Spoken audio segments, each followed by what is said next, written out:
Hello and welcome to a new episode of the Third Age Babylon 5 podcast. As you can tell, it's not all three of us, but we are two Europeans today watching Babylon 5 for the first and for the upteenth time. Today we are discussing the long Twilight struggle, which is, I think we both agree, one of the most momentous episodes so far in the entire show. We'll be discussing it without Layla, but she will join me for a second part of this discussion, which, because she has seen this show before, can also be then a little bit more spoilery than what we will be discussing today. The Long Twilight Struggle is, of course, the conclusion of the Narn-Centauri War, where this is the main thing that we see happen, the big conclusion, the fall of Narn. But on the side, Dral also makes his reappearance, and we get the introduction of Sheridan to the conspiracy or army of light for the very first time. So two very important things are happening. We should say we took our sweet time getting to this episode, but personally, as we transition over into first impressions, I find it quite fitting that it took us so long to get to this episode, because in my mind, the Narn-Centauri War always takes up a massive chunk of the show, when in reality, it's only a handful of episodes, really, but I think it is this bombastic conclusion that we get here that makes it feel like such a significant part of the entire show. How did you feel about this? Well, overall, I have to say this was probably the most mean episode ever, because I immediately wanted to watch the next few.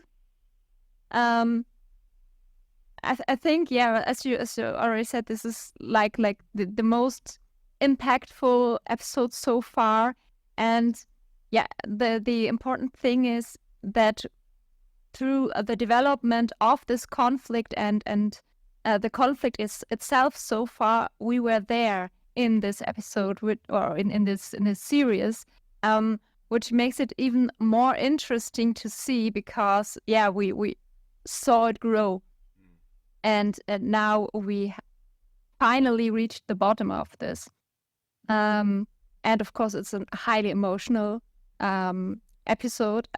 Honestly, I can't imagine anyone not feeling with Jakar and the Narn, but of course Jakar is a representative figure. He is in the main focus, and yeah, I shed a few tears watching this. I mean, I think it's fair to say that this is one of the biggest Jakar episodes that we've seen so far, but I think everybody, Londo as well, has like some fantastic acting moments in this one. Like, this is really, for our non-human cast, a massive, very eventful thing. And yeah, like you say, we are really with them in this conflict. We've seen this every step of the way, and we spend, especially like us in this little podcast format, so much time in the first two seasons talking about the Narn-Centauri conflict. Usually out from this kind of historical perspective, this is something that happened in the past, and now seeing this repetition of Narn once again being under Centauri control it brings all of this with it. So it really feels like this is a conflict that we've dragged on with for the entirety of the show, even though the shooting war has been a relatively recent thing. What I'm a bit sad about is that there are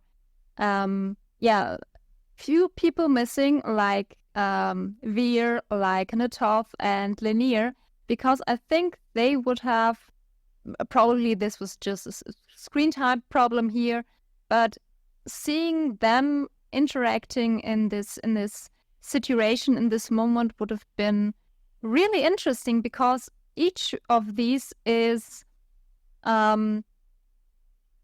partly a mirror of the ambassador, but at the same time someone completely different. And especially especially Veer, in contrast to Lando, would have been highly interesting.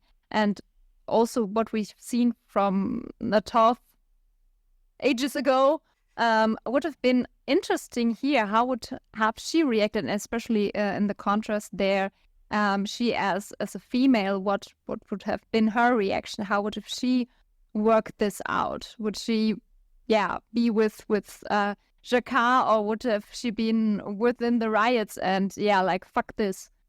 I think you're completely right that it's such an asset for Babylon 5 that every single species is more than just a monolith, that they always have these different aspects, and the aids to the ambassadors exemplify all of this so very well. I mean, maybe this is actually a question that we can pose for the lurkers, what they believe each of these aids might have been up to in these situations. I mean, for my part, I can't imagine we're actually following Londo to the Narn homeworld. I don't think he could bear being there when the bombardment starts, which would be a really big break to see, because up to this point, he has always been by Londo's side. And similarly, I cannot imagine like Natov remaining on Babylon 5 when this goes. I think in the moment where Jikar gets barely convinced to stay there and ask for sanctuary, I can't imagine that Natov would have done the same. In my mind, she definitely went back home and just to join the resistance, whatever kind of resistance there even can be now. With Linnea, I think I have the hardest time imagining like what that would be like, because I think he would have been too similar to Dylan, because they're in this conflict, a bit on the sidelines. He would have been the least interesting out of the three, I would say, Either that, or it could have been the most interesting element if this is for him the moment where he actually shows a lot more contrast to Dylan. But if this is for him the moment where he says, I don't know, I can't just feel like this aloof, neutral party, like my culture would suggest. I need to be more involved in this. I mean, that's definitely something that would have been interesting to see. So, I mean, like you mentioned, you want to watch the next few episodes in a row, and I think everybody feels the same. And part of the reason is, of course, all of these characters are not gone completely. We will get chances to see the aids again, and obviously the world is now very different from before, so that's gonna be something to look forward to. I don't know if looking forward to is the right term, but it's gonna be interesting at the very least. So we obviously have these two big strands. I don't know how you feel about this, but I figure maybe it's best to get the Dral side of the storyline out of the way, because I don't think it's out of place here, but it's definitely in a very different tone to the rest of the episode. So we should get through this. So how do you feel about the return of our most glorious Minbari, who is very different from Dylan in all of his demeanor and such? Yes, I don't remember the way he was exactly when in the other episode he appeared, but certainly his way of talking was hellish annoying to me. This was like some weird theater play to watch. True stage actor, this man. Yes, and I mean, it made the character original in a way, and sort of fitting still, because I mean he is in this. He entered this machine, became something like an entity, and with powers beyond anything we've seen so far, or at least within a Minbari. And I could imagine that if you have the powers and abilities he has now, you become strange. Mm-hmm. I don't know. I kind of have to think of Q. Yeah, that's actually a very good comparison. Also in the way that he appears and disappears in convenient times. Of course, Dral is certainly the nicer one of the two. And if I could choose, I would prefer to have a chat with Dral than with Q. I mean, the probability with Q that I die is highly. But yeah, he is. It also is interesting. I'm jumping here. I'm sorry, but I really like the ending where Dylan and Sheridan are leaving the planet. And he is calling for someone called Zathras.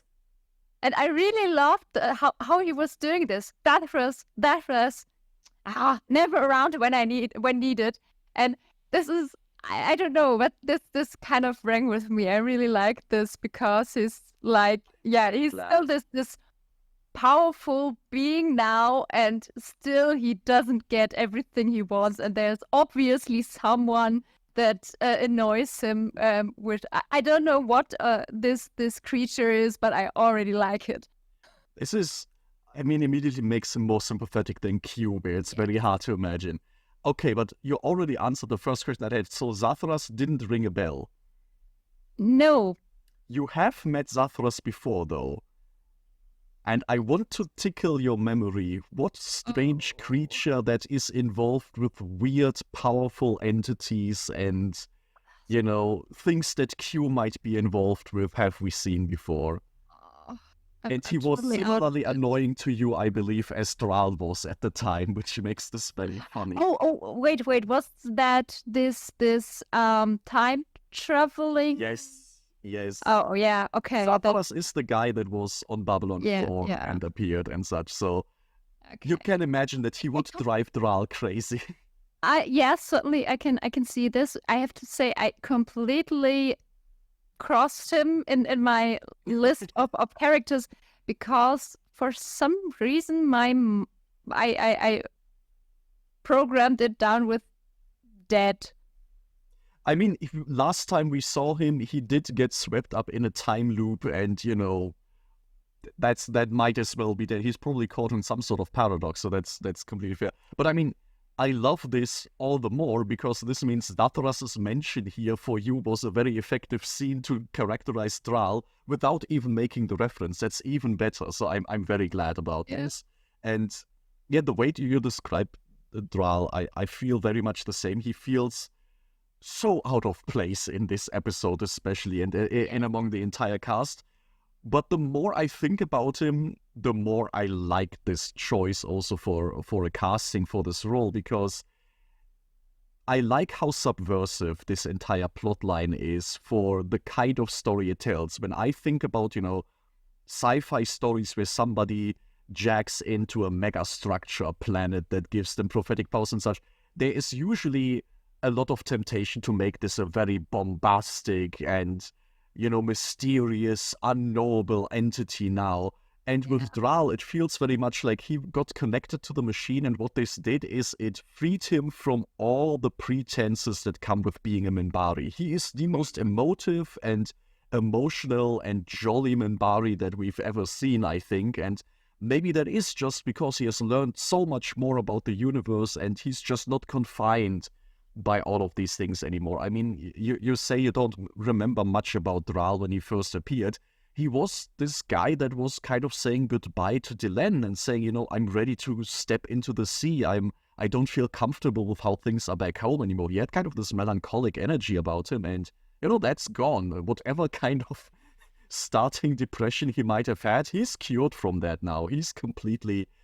and I have this machine too. Sounds amazing. I mean, listen, if all what it takes is a planet-sized machine to get our own psychology right, I mean, I wouldn't be surprised. But no, this is great, and I do like that he appears in this episode, but he is in no way like the Deus Ex Machina to resolve anything. Like, I enjoy that we have this, Chekhov's gun of there is a mega machine on this planet that has incredible powers, but we don't just get to see it when the writers have painted themselves into a corner and don't know what else to do. We see him like on this normal occasion where he just says, hey, I promised you I would say hello sometime, and here I am, no particular reason. And that was just very nice. Yeah, I really liked how it was phrased. I'm not sure if I get it together, probably, but like this, I will call you or appear when the time is right.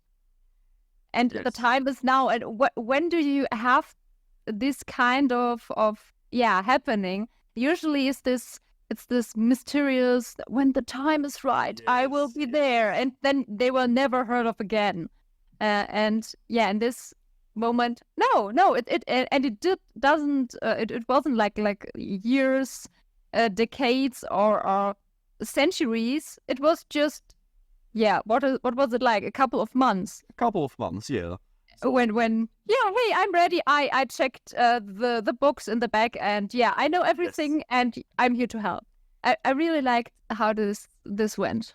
Which is also nice when we see the holograms from the Great Machine the first time. These are these mysterious visions that people have, and now you see, okay, when it's not the dying last member of this species who's like barely holding on to life, when it's Thrall, he can just flick it on and off, and it's just a convenient communication system. So it's demystified everything a little bit, which in this instance I really like.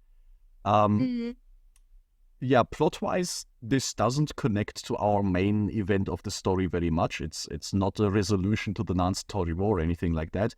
But I think emotionally, it does kind of form a very important counterweight that we end this episode on not an absolute downer, but we kind of get this idea, okay, everything is very terrible right now, but Sheridan and all the rest of the crew are trying to form, an army of light and an alliance to at least try to stand up to everything that is going wrong, which is nice to see.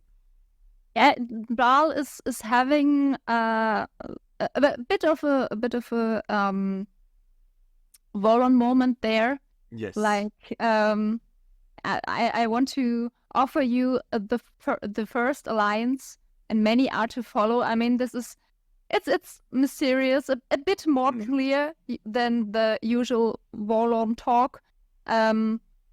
But overall, it's this little spark of hope. Yes. That he starts with this, and the connotation at the end, there is more, and we already show you here a few. It's especially in this contrast to this overall dark and deathly episode. Something nice to do for future episodes. Like, not everything is lost. Yeah. Also, to kind of signify this is not the season finale. The story doesn't grind to a halt here, but this is an important turning point. But things are moving on. I mean, we will move on to the darker side of this episode in a second here. There is just one last element that I want to mention. We don't usually talk a lot about direction choices in this in this podcast, but this episode, correct me if I'm wrong, but I'm pretty sure this is the episode that contains my favorite cut in the entirety of Babylon 5, which is in the very beginning when they get in the CNC the message that, oh, there's something happening with the planet. Let me call in Ivanova, and the scene cuts to the quarters, and we get the saunty, sexy music of a shower scene, and it turns out it's not Ivanova in the shower, it's Sheridan, and it is such a beautiful misdirection. I love it. It's honestly, I wrote it down because I really like this, because just from the information you get so far, your association is, okay, then the next one, the one in the shower is Ivanova, and I was so fucking happy to see it is not Ivanova. It is actually not even a nice shot of Sheridan having a shower, but no, it's just a very foggy shot. But yes, thank you for that, honestly. And I think, but we don't talk much about direction, but I think Babylon 5 does this a hell of a lot more than we can give it credit for. But for me, this single transition sets the tone for the entire Thrall storyline, where I know, okay, this is the guy, who asks in the middle of his exposition dump if he should come back later because Sheridan wants to dress up properly and such. It sets the tone so nicely, and I really, really like that. Yes, and on the other hand, it's like, okay, you obviously watched me the entire time, in some sense. You could have waited for like another 10 minutes to appear. Yeah, you took your time for several months to call, and now you just decide it's this time. I like that Thrall is on his way to be a mischievous kind of low-key style entity, and he will cause some chaos if he can. It's great to see. Though I'm pretty sure he had a lot of fun doing this. I mean, that's on the one hand. I can imagine that's his humor. On the one hand, we can definitely say, oh, his deliveries are kind of feeling maybe even annoying in this episode, but I have no doubt that this actor had the time of his life doing it. And for that alone, I enjoy seeing it, because clearly this man has passion for his role, it looks like, and that's great to see. But I think that's enough levity for one day. Yeah. Let's dive into the rest of this episode, which is, I would say, significantly worse in every aspect except for quality. I mean, we can go through it chronologically or however you want. What comes to mind as we go towards the end of the Narn-Centauri War?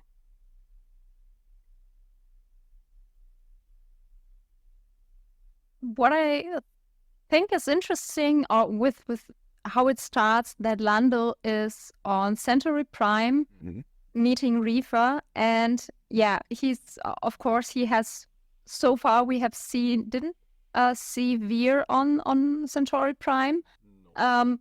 But with this, you're not so intensely question why isn't Veer not there, because usually you would think, okay, he's his aide, he is staying on B5 to handle matters that are relevant there, which is a nice direction trick or writing trick to reduce screen time and focus only on this whole situation of Reefer pushing Lando to get his allies to destroy the Narn fleet at, what is it called, Gorosh 7.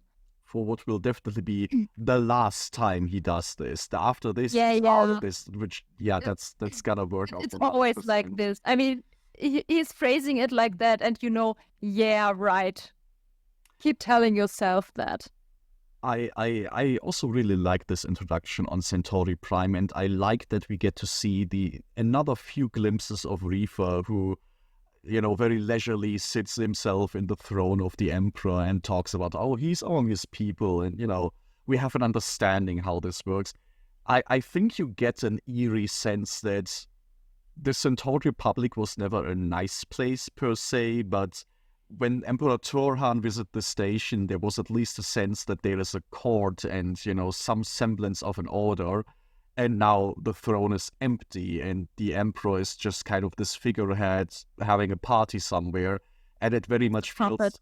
it very much feels like Reefer is there, and, everybody who would stand in the way has been disposed of at this point. And he's puppeteering everything like crazy. And...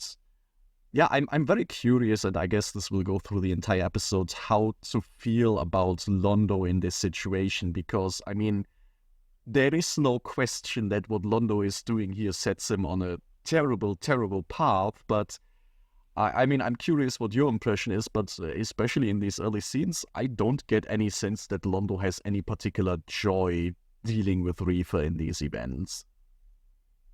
I would totally agree with this. He is, I mean, at this point, Lando still has some ethics he is holding up, like these what were they called, mess drivers, whatever this exactly is. It's obviously some sort of mass destruction, mass killing weapon that is overall through the universe, like, no, we're not using this because it is such an awful weapon. And Lando is like, no, we can't use this, and it feels still a bit like he is trying to argue the way out of this situation. I'm not quite sure how much of his arguments are his real thoughts or just arguments to not let this happen. Mm-hmm. I mean, the that he is not trusting, or that his allies, that he sees them as problematic. I do believe that. The argument with the mass drivers, like we have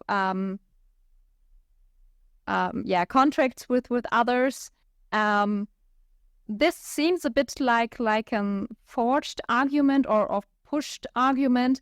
I would think, especially in consideration of his later reaction when he sees how the Narn homeworld is attacked, that he himself doesn't think this kind of weapons of handling this situation is right. I think he has a highly ethical problem with this, but he doesn't have the backbone to go against this. He's far into deep to turn around, and I think after this attack he just rolls with it.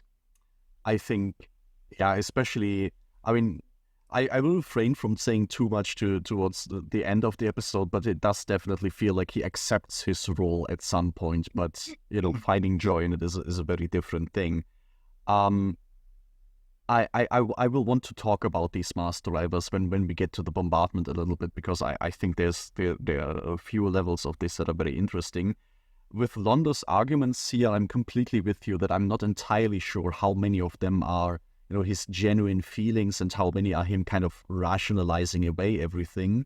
For me, it was always this idea that when Londo talks about the golden days of the Republic, he's very genuine in that. He honestly believes that there was this idealized version of the past where the Centauri Republic would rule the galaxy, yes, but after honorable defeating everybody on its own without the use of, banned weapons or like almighty shadowy allies or associates with Mr. Morton or something like that. And so it was their own hard work, you could. Yeah, like he says in this episode, if we are to rule, have a place in destiny, we should seize it ourselves. And I think this is part of it, that he kind of deluded himself into thinking he can have these glory days and it be clean in some way, whereas Reefer feels much more like the pragmatic realist who was like, no, that those talks about the great olden times were always kind of bullshit, and I'm completely prepared to use whatever means necessary to get there.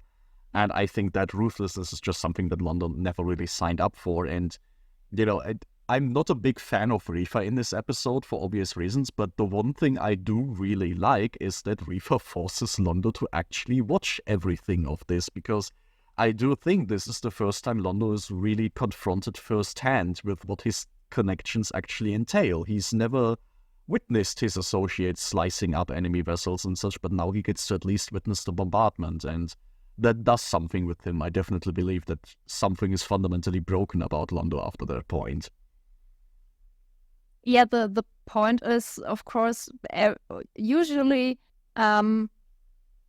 people can tolerate a lot of things as long as they don't actually see it, because seeing it is you can't argue your way out of this. You can, if it's just something you heard, you can ignore it. It's like if you hear about like an attack in Ukraine. In the Ukraine, you have some disaster from floods to hurricanes to whatever, earthquakes. Just hearing about them doesn't have the same impact it has when you are actually there, because you experience it with all your senses, and it is not just some white noise you hear once heard and then more or less forget it in a way, but it becomes a memory, and that is something you can't get rid of that easily. And therefore, yeah, he is confronted with his actions. And I think part of this also is that at the point where the bombardment begins, Londo also can't really use this explanation of, oh, all of this is inevitable and necessary. He had a long time this argument that, well, the Republic is in decline and we kind of have to use these extraordinary means to reclaim our site. But by the beginning of this episode, the Centauri are winning the conflict. There is no reason to rush to this conclusion so quickly. And I think when he watches the Narn homeworld burn, this is part of why it is so painful for him, because he knows this is just a prelude of us now attacking everybody else. There was no I can't explain this by saying there was no other way to defeat the Narn. There very much were other ways to defeat the Narn, and now it's all this risky house of cards that's bet so much on his associates whom he doesn't even trust anymore. So yeah, it's just round about dismantling everything that Londo used up to this point to kind of shield himself from responsibility. Yes, and especially, I mean, this is not like an war, like defending or attacking. This is a massacre. Yeah, they're primary citizens that are being harmed, cities that get destroyed, not some fabrics that where weapons are made or a supply route that's cut down. No, this is taking innocent citizens, and that's a war crime.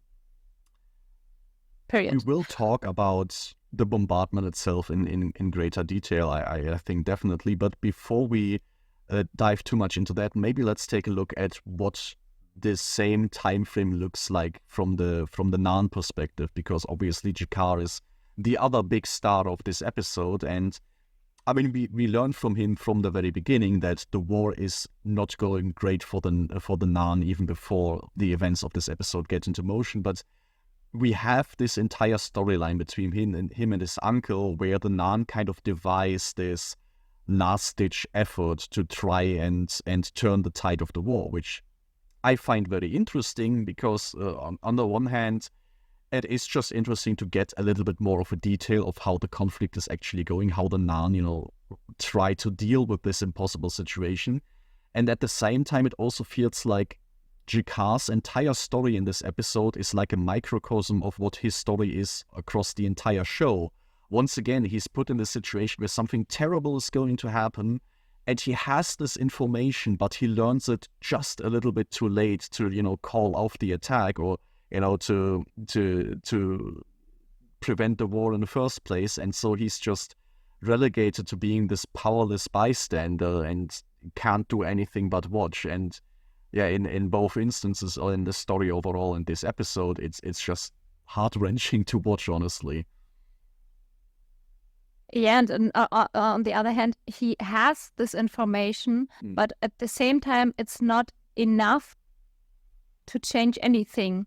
It's like this little bit of doubt about the situation, which then goes into how into fear and sorrow, how all of this could change their plans. But on the other hand, it's not enough to change anything. And I think this is the tragic part, because this episode takes the time to spell out exactly what the Narn are planning, what the Centauri are planning, and how it goes out. You really get to see, because the show hasn't done this before in this war. We haven't seen much in the way of space battles or anything like that. We saw, in individual incidents, but this is the first time we really learn a lot about the strategy of both sides, and it creates this dread because you just start to realize how many things have to go wrong for the Narn to be this thoroughly defeated. It's not just that Londo has these associates. It's not just that their intelligence gets broken down. It's not just that the Centauri are using banned weapons of mass destruction. It's everything coming together so that at every turn you get this situation where I don't think the Narn make any vital mistake here. From their perspective, by everything they know, every decision they make is completely well informed and correct. It's just, unfortunately, at every turn, it's the worst possible outcome for them. And that's just so tragic to see. And this obviously applies to G'Kar when he has this little kernel of doubt and his uncle doesn't listen to him. I can't blame the uncle for that. I don't sit here screaming at my TV, oh my God, why are you being so stupid, which sometimes happens in TV shows. But no, it's just like, yeah, it is not enough to make sure, because like, even if the attack at Gorash 7 fails horribly, it was already explained that this was taken in account. It should still leave enough time to defend the Homeworld, because why would you assume that on top of having an impossible foe that can't even exist in the framework of this show, they will also just straight up nuke the planet that they want to take over? it's such a nonsensical response from any, reasonable perspective that, of course, they wouldn't expect it. And Yeah. it's horrible to see. And it's especially the moment where this attack at Garage 7 goes on, and the Justin, his name, is realizing, okay, we have to get away. Damn it, we can't right now. Okay, then we have to fire and wait till until we can open jump gates, and then they can finally open them. And then again, something happens that these jump gates blow them up. I mean, this obviously never happened. That they think this might be a problem. Yeah, I mean, this is something in general in Babylon 5 that I really appreciate, is that very rarely are these space battles just visual fluff that you can gloss over, but everything that we get to see here has a lot of information, like this idea, like you mentioned, this weapon that destabilizes your jump point. This isn't something we've ever seen anybody use in this show. This seems to be a kind of technology that you wouldn't expect. And why would you? Like, who would attack vessels that are opening the jump point to retreat? It's in and of itself is a weapon that can only be useful if you're looking to commit war crimes. So, that is something. And on the other hand, one tidbit that we do get is that for the very first time during this attack, the Narn actually ruined one of these associate vessels. One of these black crab ships gets damaged, and I mean, not horribly much, like one of its tentacles explodes, but it bleeds, it shivers, and then it needs to get carried away by another one of them. So somewhere in there is, once again, a glimmer of hope that, okay, they are not entirely undefeatable. It's just a shame that nobody will know about this because nobody survives to tell the tale. It's just something that you as the viewer are left with as, okay, there might be some hope, but we won't get the chance to really try this out.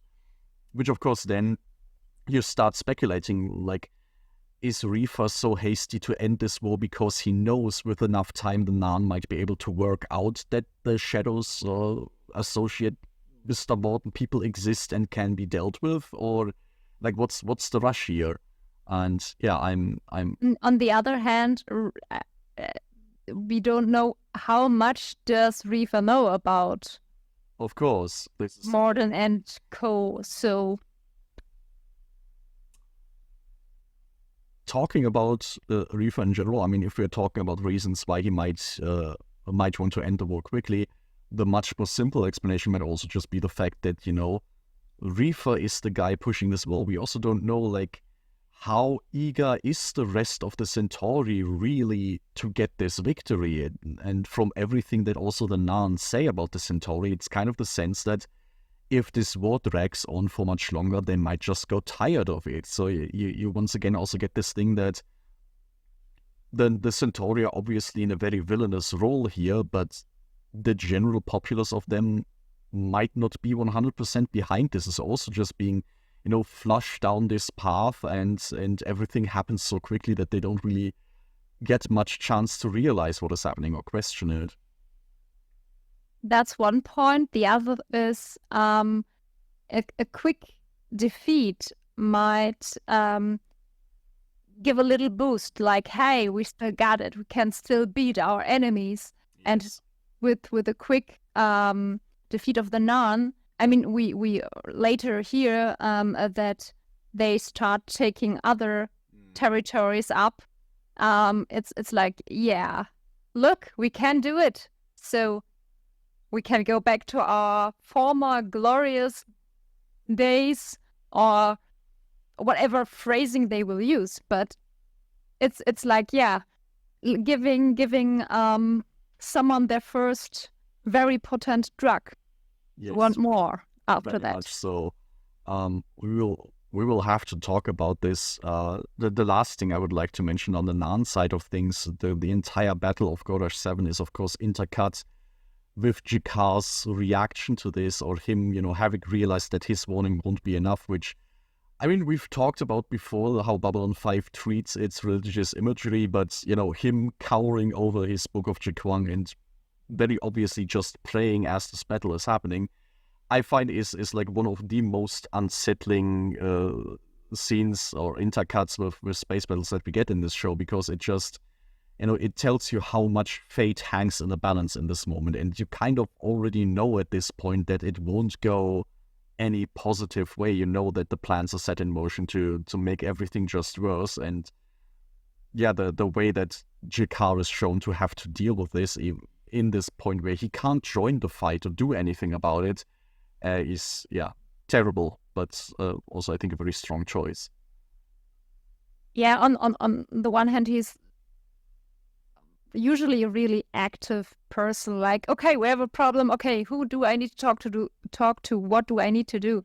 But he can't do anything other than praying. And the other thing here is, of course, the question is, what is he praying about? I personally would imagine that he is praying for, the dead, because I'm pretty sure that with his information and the way he thinks, he knows, okay, death and defeat at Gorge 3 is inevitable. Therefore, I can just pray for the poor souls that will lose their life. Maybe this is a bit over the top, but I kind of like this idea. I mean, it would definitely make sense from his perspective, so I wouldn't say that's over the top. For me, I think I default more to believing he's in this moment praying that somehow he got everything wrong, because he is operating on so many assumptions that, like, he went to the Rim and he tried to, have people investigate Zahadum. He tried to gather information about that this might be the old enemy that is coming back, and then he got this information that the attack at Gorage 7 might be intercepted, but it just was slightly too vague. And I think at the back of his mind, there might be this hope that maybe I did overreact. Maybe I did get it wrong. Maybe I somehow didn't see all the signs I thought I saw, and in some magical way, it won't be this horrible, horrible thing that deep down I already know that it is. And for me, this has just like the right air of desperation, where I feel like he rationally knows that this makes no sense. This is why the last thing he can turn to is just let it be a miracle. Let me be wrong on all of these accounts, so that I don't have to do what comes next, which, I mean, might also just flow together with praying for the dead eventually. Maybe this is a good question for our lurkers. Like, yes. What do you think? Which idea do you like more, or which one would you prefer? Let us know. Talking about lurker questions, though, this is also one of these moments where I would be fascinated to see how Natov would have dealt with this, because we know that she doesn't have the same religious belief as him. I don't know if she even has much in spirituality at all. How she would deal with this situation, if she would just preemptively go and beat up some Centauri at the bar or something to that effect. I totally understand her. I guess we go towards the bombardment then. We already touched on it a little bit, but a lot of the Narn plan hinges on this idea that the Centauri are methodical when they wage war. They go to certain places and they fortify them, and then they move on and they go to the next place. And this checks out a lot with what we've learned recently about the Centauri, that they have a, quote-unquote fencing, sword-fighting culture, like this dueling culture, all these things that are about appearances and honor and having this quote-unquote civilized way of waging war. One thing I really like is that Sheridan mentions to them, we fought them in Bari once, and then when they started becoming hasty, this just meant they were going straight for a homeworld, which I think is a really nice callback to, raise the stakes. That was Franklin. Oh, that was Franklin. I'm mistaken with that. But still, this idea that, humans have kind of an experience like this, and it's called back upon here. Oh, yeah, that this is when Franklin also gives him the information about these happenings. Yeah, exactly, the hasty interrogations and such. But yeah, I like that we have established in this Centauri are all about appearances, and in war they want to be secure and they want to appear civilized. But then the final weapon that they use against the Narn-Homeworld is a Mars driver, and we see very briefly in the scenes of the bombardment, the Mars driver does nothing more than take a bunch of mass, an asteroid, and throw it at the planet at high speeds. They are essentially enacting the dinosaur extinction event on the Narn, which is throwing rocks, by all accounts, the least civilized, most crude, least elegant way of waging war. So it's this regression, this completely walking back of all this appearance talk and trying to justify things and make it look elegant completely falls away. Now it's just about enacting the rawest kind of violence on this planet for days on end. Yeah, they throw everything out of the window, what they have established so far about themselves. And I mean, the later with what Lando is reading to the council, I think this fits quite well because they no longer care in any way. It's just putting them back into power and making sure nobody ever doubts this. I mean, when we're talking about Londo reading Houghton's demands, he's asked, well, can we have international observers on there? No, you can't, which, if you care anything about appearances, this is the most suspicious thing you can do, but this is the Centauri being like, no, we won, we are back in power now, so we don't have to play for appearances anymore, or at least not in the same way that happened before. And yeah, I think making the transition, I think this is where Londo really has this turning point from the guy that has some qualms and voices them to the guy watching this bombardment in, I believe, pretty genuine horror. Like, I don't see him having any enjoyment out of this, to then the guy who accepts his role as the conqueror and, stands in the chambers in his new cape and reads out the demands of the victors. Yes, and also the way he throws out the car of the council. I mean, there is nothing of his playful, arrogant way he showed so far. It's like, I have power and you will leave, and I give a fuck how I do this to achieve what I want. That is interesting because I have a slightly different read on this, but we can talk about that. It's not like in the sense of being he's not happy. That's I think I don't think this is like, haha, we are at the top now. But he is this like he's more like a tool. Yeah, or he's just doing what he's told, and he's doing this with everything, with every power he got. I think for me, he always has this energy of a caged animal who's just lashing out. When he screams for Jakar to get out, this has nothing to do with this the fun personal feud that they had, where it was cool to one up each other and do cruel things, but on this more personal level. And here it feels more like he can't face Jakar right now because this isn't the kind of victory that they were always talking about, and he knows it, and he knows there's no honor in this. The kind of victory that it is what we see him witness from the orbit, and I do like that we are shown this bombardment primarily from orbit in this, sanitized version of, it's just a bunch of clouds rising up there, maybe a few fireballs, but it's really this implication of what this bombardment is like that we hear through the news broadcasts of, this is going on for several days and the cities are gone. There's nothing left. The entire infrastructure, basic things like food and water and medical supplies are gone.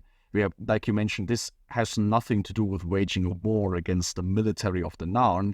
This is just pummeling into submission to the point where the Centauri are just going to inherit the wasteland. This Narn homeworld is not going to have any value as a colony. It's just going to be this massive statement of fuck you guys, and there's nothing more to it. And I mean, the reporter all in one moment also says they're bombed back into the Stone Age, and Yeah. And I think this is an interesting allusion here. Like, obviously the mass drivers are to some extent coded, of course, as nuclear weaponry, right? It's this horrible arsenal that some major powers have but vowed to never use, and if it is used, it has these implications of throwing up enough dust for essentially a nuclear winter, and this long-term effect that will permanently devastate the homeworld. It's more than just a conventional weapon that blows something up and then you can start rebuilding. But I think the way it is used here is then very different. This is not like, throwing nuclear bombs at the end of World War II to sort of effect a quick capitulation. This is a permanent bombardment to raze everything to the ground and make sure, that we are in the Stone Age, that there's no coming back from it.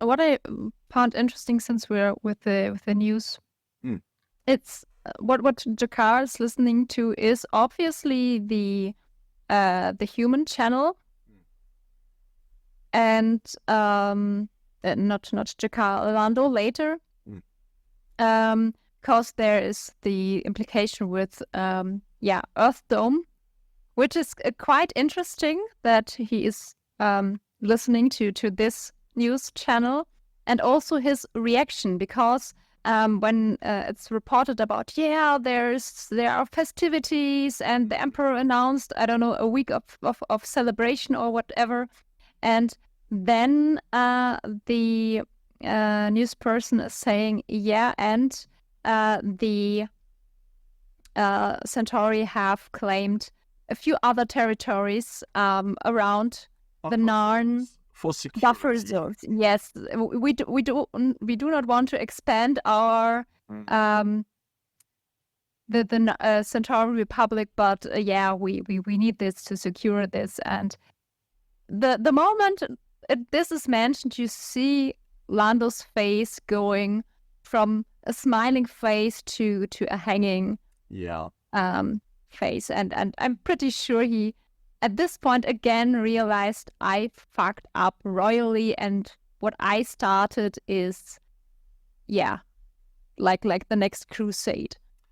I think at this point Lando is very far removed from reality, I guess, where on some level, I guess maybe he's hoping, okay, the Narn homeworld has fallen, Jakar is out of the chambers, now things can go back to normal. Whatever that would mean. And this is I think just telling him, no, you will have to play this role, this screaming lunatic that is reading out demands on behalf of an emperor that is just having a party somewhere. This is the role that you will have to keep playing for the foreseeable future. This will not end now. And I think this is the main reason that he ends up so depressed about it as well. And I think this is also the moment he again realizes, I didn't call Morden's dogs for the last time. Yes, of course not.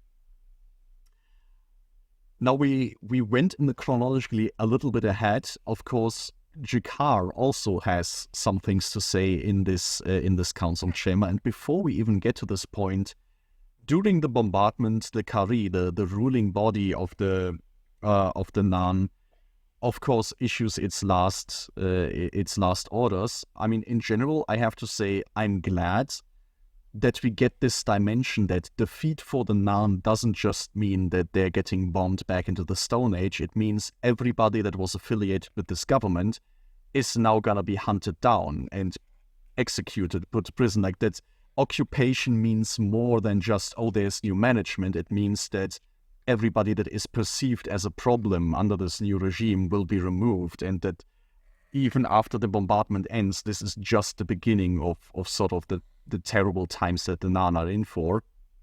And Jakar is being tasked with seeking sanctuary, and I'm curious what your impressions of that were. Of course, it is hard for Jakar to go to Sheridan and say, "Hey, I need your sanctuary." But on the one hand, it's the one of the smartest choice the Kari could make, because even though Jakar is officially in no power position, just his existence is a threat to the Centauri and to the order on Narn, how the Centauri are trying to build it. And therefore, it's the smartest choice, because so far Jakar has established himself as a trustworthy person, as someone his people can rely on by his existence. Even if he was just a symbol, he could achieve a lot. And of course, or at least that's how I interpret later actions, it puts him into a position to work against the Centauri, because I'm pretty sure the Karim are know that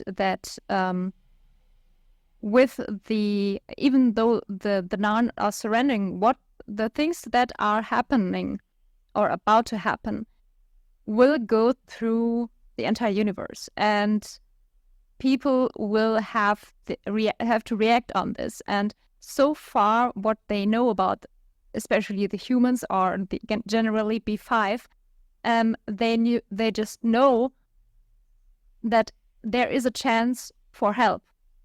And by putting Jakar into this position, he can still get this help, and therefore, go against the Centauri and free his people. I mean, for how much bravado and, mustache-twirling villainy Jakar embodied in the beginning, where it was very much, the Narn are strong and fighting their own fight. Throughout this entire war, we've seen that the Narn very early on realized they will need help. Like, even their entire plan in this episode is just to delay the Centauri long enough so that the rest of the galaxy might decide to intervene. So they have, unlike Londo, who is, very adamant, we should seize our destiny alone, we should be doing this in our own way, the Narn have this understanding that outside help can exist and is something that they have to count on. And I think for me, what you describe answers this question: why does it take the Kari 4 days to surrender? Like, the moment the first massive rock hits their planet and an entire city is wiped out, why don't they immediately capitulate? They must know at this point that all hope is lost. But I think it's exactly this, like, calling up everybody that is outside of the homeworld and trying to put as many pieces into place so that there can be some kind of organized resistance, like somehow, as everything is burning around them, trying to arrange for things that there is some hope of future, which is, what Jakar will also articulate eventually. This world building wise, I really enjoy. Just story wise, I have to say, go on first. Yeah, two things. First, that the Narn know about how important help from the outside is. I think we see with Stan's commentary when he leaves Jakar, he's saying, your work, to Jakar, is more important than a fleet of ships. Yes, I think very much so. Like, valuing the one diplomat this much is not something that we've seen from the Centauri up to this point, right? Yes. And wait, give me a sec. What was the other thing I just wanted to say? Damn it.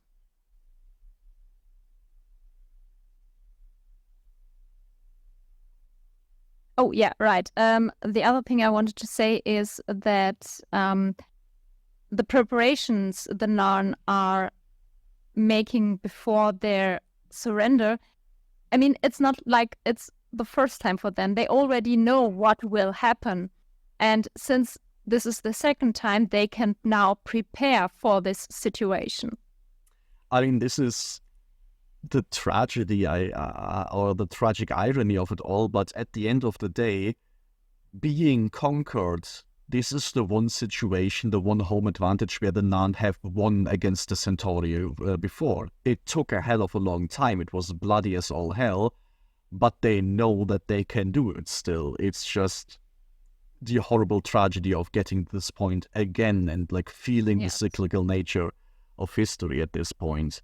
Outside of just the specific story being told about the Narn here, just as a show, I find it also very cool to see that Babylon 5 takes this moment to really appreciate what it means for somebody to ask for sanctuary, that this means that G'Kar will not be going home. He will not know what happened to his family. He will not, be one of the ones who get to martyr themselves for the homeworld. He just has to survive, have to live with his survivor's guilt and deal with the complete situation. I mean, this is a man who his entire family line has fought for freedom to be able to stand up for themselves, and now he has to put himself at the mercy of humans, of all people, the youngest and least experienced species that they've ever encountered. This is the ultimate kind of humiliation that this character can live through. And I don't think we see very often this appreciated in stories that are being told about, people fleeing their country and, just go to another country and ask for asylum. It's easy. Why are you such a square about this? Because it has like all these extra levels that we get to explore through G'Kar, for whom this is like the absolute perfect foil. It's the opposite of what he ever represented. Yes, I mean, the whole way he is entering Sheridan's room, it's like he's has problems walking. He is shaken. He has problems to articulate the sentence. So, and I mean, to also Bruce Boxleiter's credit playing Sheridan's reaction to this, I think Sheridan really looks shocked by this most of all. Like he knew that the Narn would be losing this war, and he could, count on what this would mean. But I think he is legitimately surprised to see G'Kar in this situation actually doing this, and it's one of these painful things that now once again he promises every resource that he can give, and what the fuck did that help when the war was still going on? It basically did nothing from the looks of it, at least from the perspective of now the war is lost anyway. It is so little that he can offer at this moment, but it's at the same time all there is. Yes, and still it is something for G'Kar to work with. And I mean, I think there are a lot of ways how to interpret his reaction after shaking hands with Sheridan. On the one hand, it's certainly some part of bitterness, like, why do I get this now? I could have used it way earlier.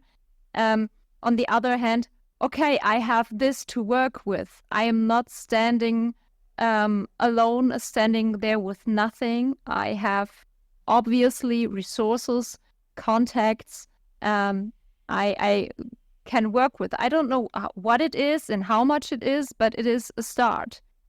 And I mean, the one thing that he definitely does keep, and I think this is what we eventually end up seeing in the council chamber, is that he isn't stripped of his pride, even though, asking for sanctuary is essentially, the absolute humiliation that he could get. But at the end of the day, when he leaves the council chambers, no matter how much Londo screams about it, he does so on his own terms and with a speech that is more impactful and gets more resonance out of anyone than anything that Londo can say. And I think getting to see this full spectrum of G'Kar's experience in this one episode is just definitely one of the highlights. And I think when we are back with the council, when Lando's starting to read the terms of the agreement, even though the alien faces are quite expressionless, you have a feeling of the room. There's whispers, there are looks, and I think in this moment where Lando starts reading this, every species in this room is quite clear. Okay, the Centauri are fucked up bunch. We have to be fucking careful in the future because they will go after us.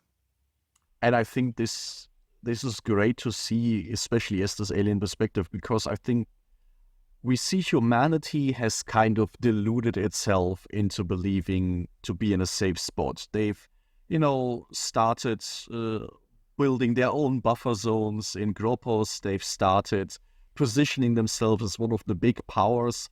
I think we like you mentioned, in this room, you feel the energy of all these little species that probably remember what the Great Centauri Republic was like when it was in its heyday and know what this means and have probably a better appreciation for this than the Vorlons or the Membari or the humans that are sitting relatively comfortably because they've never been conquered like that by them. I though hope this might be also something that is helpful for Sheridan and co to get more allies because one of the things that Sheridan is doing in this moment is saying, no, you can't do what you want here, Lando or Centauri. He asked for sanctuary and he will have this because this is B5. This is not your backyard. Which is so important, and I think whether inadvertently or not, the Kari and Jakar give Sheridan an incredible gift in this, because everything else that Sheridan can say in this moment of saying, the Babylon 5 Council will level sanctions against the Centauri now, and we would like to send international impartial observers there. All of these things the Centauri kind of shrug off and say, like, yeah, this is not about appearances anymore, we don't care. But getting Jakar is something they really care about, and by having this option of saying, he asked for sanctuary, you can see how smug Sheridan is about this, but is this the one time he can really leverage the authority of the Babylon 5 Council against the Centauri in an open way, and that's definitely incredibly helpful to showcase that even though we failed in preserving peace, we still have a function, we still can affect something here. And I'm really happy that in this moment, Delenn is standing up for the Membari and siding with him. Yes. I think with Delenn and Sheridan and their whole also conspiracy of light that we get to see at the end of the episode there, as tragic as all of this is, up to this point, they were always hampered by the fact that they had no very concrete enemy. Like, Sheridan has this thing like, okay, there's a conspiracy somewhere, somebody murdered the president. Like, well, what do I do with this? But now at least he can step into the council and say, the Centauri are a problem. This is a concrete foe that everybody can see. I'm not sounding crazy when I warn people about that. This is not like Jakar going off about, there is an ancient enemy that I have in my Bible that you need to be afraid of. This is a concrete threat, so at least now they have something to work with. And it's terrible that it took this much for the Centauri to get recognized as this threat, but at the very least, now there's a starting point. I'm really curious as how it will go, because so far they are still part of the council on B5. And I honestly, I would love to see them being pushed out there, but I think of course this is not something to be done on an easy way, because they are powerful, and it's also, I think, this horrible thing. You see Londo in this council chamber and you're thinking, okay, this is horrible, he's just screaming at everybody, but if you remove him from the council chamber as well now, what communication with the Centauri will you have then? Like, if you want to work with this in any way, for better or worse, you want the Centauri to still come trade on Babylon 5, because that's the one leverage that you have at this point. That's the one point of entry you have now. But I think, that's also the horribleness that Sheridan now has to deal with. Like, I'm sure he has absolutely no joy in interacting with Londo in any capacity now, but just sending him out is not going to resolve this. It's just going to reinforce the Centauri in attacking everyone, lashing out like that. Yeah, one of the reasons I would love to watch another 5 episodes. I hate you.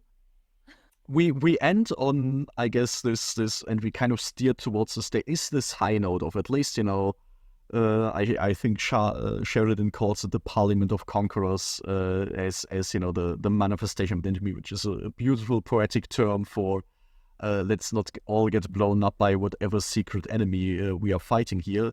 But we at least start seeing things taking shape, and one of these things is the Rangers actually coming to the forefront. We've seen like bits and pieces of them up to this point. We got our little cameo of Sinclair, but now they're actually a force, and now they're being also put under Sheridan's command. So the further Sheridan kind of moves away from Earth and everything else, the more we see that Babylon 5 comes into its own. And that's gotta be exciting to see, but you won't get to see it for another week at least.